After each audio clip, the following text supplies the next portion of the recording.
A Russian immigrant named Harry Kluft went into the sleep business practically right off the boat at Ellis Island. Earl, the first grandson, wandered the factory floor like it was his playground. When grandfather Harry died in 1982, Earl joined his dad to continue the family business. You and your father ran the company. With my uncle. With your uncle. Right. And how did that go? And it's like never leaving home, because you have all the same problems you have when you're in your house, you know, at work. By 1990, Earl had it. He was chafing at working with his father. Worse, he thought the mattresses they were making weren't good enough. So he took a leap and bought out his dad. Not that he wasn't good at what he did, it just wasn't possible for two people making decisions for it to run properly. Someone has to be in charge. And I had a vision, and I finally got to do my vision without any interruptions. And that was to make the best mattress I could. His vision became Spring Air, but Kluft wanted even better mattresses, so he created a wholly new company, Chatham & Wells, a name inspired by fine English mattresses. Kluft had ambitions to go national, but unable to realize them on his own, he sold Chatham & Wells. He stayed on as a consultant for 4 years. I didn't have a problem with the new boss until they started limiting what I could do. Kluft left in 2003, discouraged by the very business he had built. Then came news that rekindled his passion for mattress making. Heirloom, an icon of the industry and a lifelong inspiration for Kluft, was up for sale. Luckily, Heirloom, which was my childhood fantasy company, the best, the man that used to own it, you know, made the most fantastic mattress. Everyone looked up to him.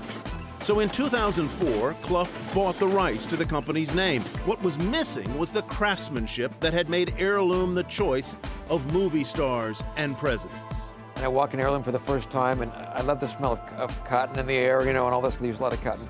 And there's a certain smell a mattress factory has. And I walked in, it's like, oh yeah, this is like home, you know?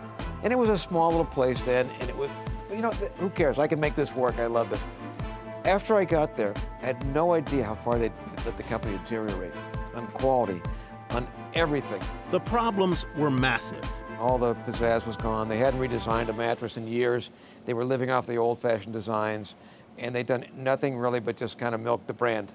So Kluft introduced a new patented design that he hoped could turn things around and finally help him create the best mattress in the industry. Trouble was, the factory wasn't up to the challenge.